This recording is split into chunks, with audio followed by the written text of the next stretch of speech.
Quand tu vois ta mort venir, pars avant qu'il ne soit trop tard. Ma sœur pouvait en finir avec moi à tout moment. J'ai médité toute la journée, je réfléchissais sur ce que j'allais faire. Où j'allais partir. La honte pouvait en finir avec moi. La seule personne capable de m'aider était ma mère car mon père n'allait vraiment rien comprendre. J'avais appelé ma mère en larmes. J'avais trop mal. Il fallait que je parle à quelqu'un avant que mon cœur ne lâche ou que je ne commette l'irréparable. Comme tu pleures là, c'est comment? Toujours pour ton enfant. Arrête de pleurer. Dieu va te donner d'autres, ma fille. Je sais que ça fait mal mais tu dois vivre avec, c'est le destin. Maman, ce n'est pas ça. Maman, je suis morte. Maman, ta fille m'a tuée. Elle a encore fait quoi? Qu'est-ce qu'il y a? Je te suis à peine, c'est quoi le problème? Arrête de pleurer, je t'écoute. Jocelyne a volé mon mari. Quoi? Comment ça? Maman, viens. J'ai vraiment besoin de toi. J'ai tellement mal, je risque me suicider. Maman, s'il te plaît, viens.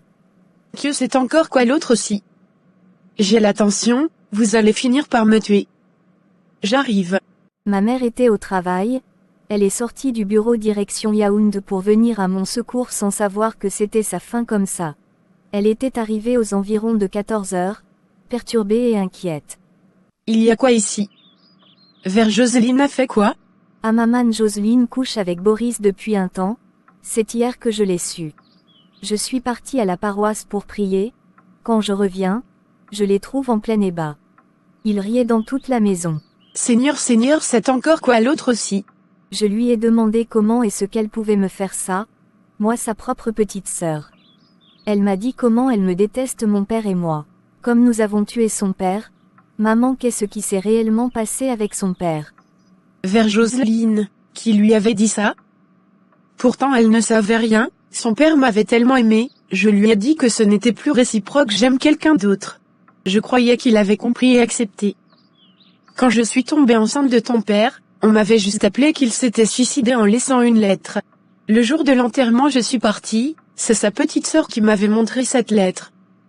J'avais gardé la lettre, je me disais quand elle sera grande j'allais lui montrer.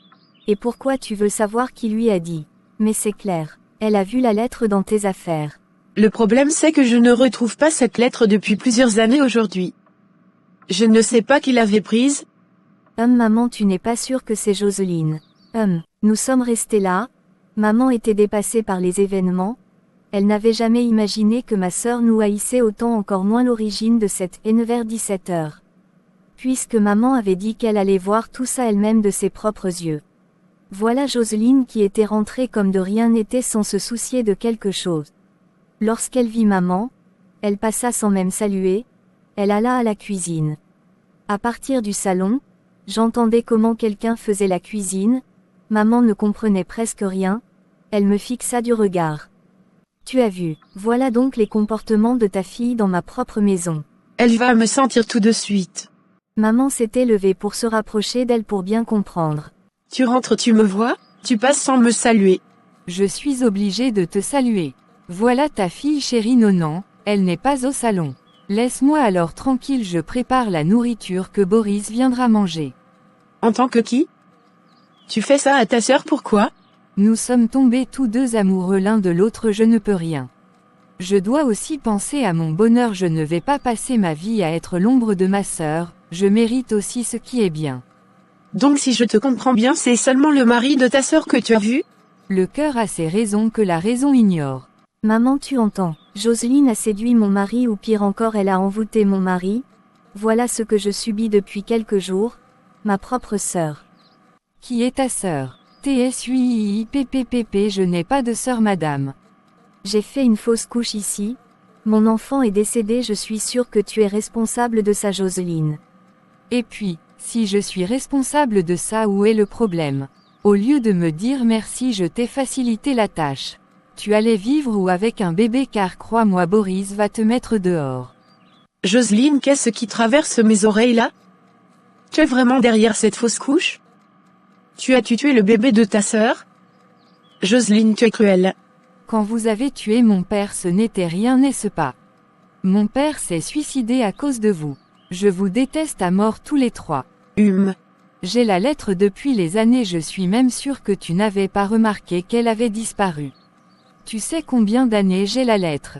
Je l'ai depuis mes 10 ans. Aujourd'hui j'ai 28 ans, je vis avec cette douleur. Le fait de savoir que c'est à cause de vous qu'il est mort. Je vous déteste. Cette lettre est où? Pour en faire quoi? J'ai ça partout où j'y vais, ça me rappelle qui je suis et ce que je dois faire, mieux de vous, vous êtes en vie. Maman ne faisait que pleurer. Maman pleurait. Elle ne savait pas que c'était à ce point. Puis Boris était entré. Lorsqu'il est entré, sans saluer ma mère. Madame, fais tes choses, tu sors de ma maison. Boris, tu es sérieux là? Attends, tu es sérieux là? Prends ta fille, vous sortez de ma maison. Ma mère n'avait pas supporté étendue qu'elle était. Sa tension est montée. AVC immédiatement. Elle s'est écroulée. Maman, réveillez-toi. Maman, réveille-toi. Boris, aide-moi. Jocelyne, maman est morte. Maman. Maman, réveille-toi. Maman. Jocelyne, tu es quand même médecin. Tu ne vas pas laisser maman mourir. Jocelyne. Jocelyne. Elle ne me gérait pas. Boris se contentait de faire mes valises et déposer dehors. Je suis sortie chercher un taxi. J'avais expliqué la situation au taximan et tout. Il m'a aidé. Nous sommes arrivés à l'hôpital. Il fallait maintenant qu'on la prenne en charge. À l'entrée de l'hôpital, ma mère est décédée sous mes yeux.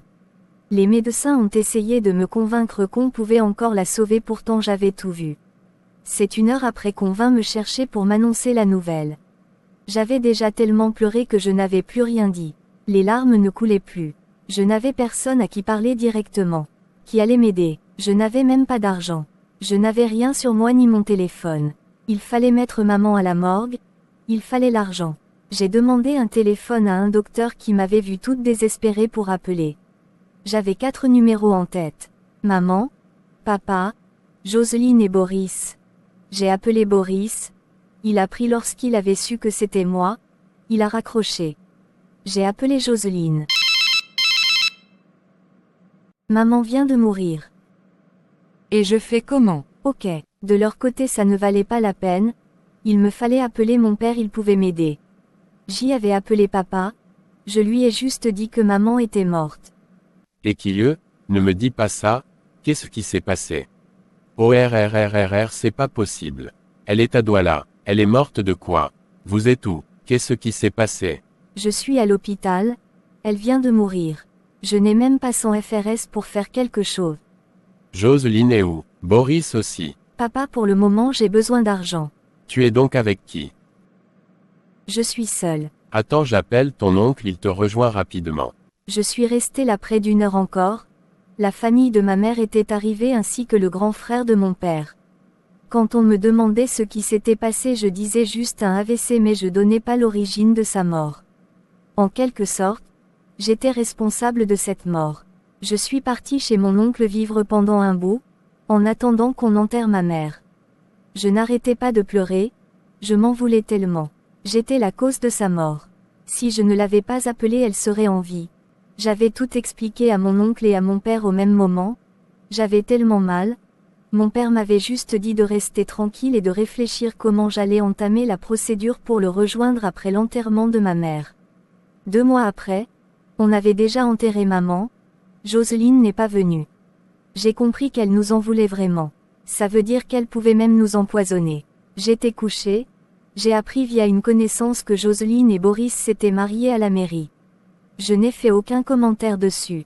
J'avais mal car j'aimais encore Boris, je voulais obtenir mon visa rapidement pour partir et recommencer une nouvelle vie. Je ne faisais rien. Je n'avais pas de travail. J'étais juste à la maison en train d'aider la femme de mon oncle et ses enfants. Je pouvais faire 1 semaine sans voir le dehors.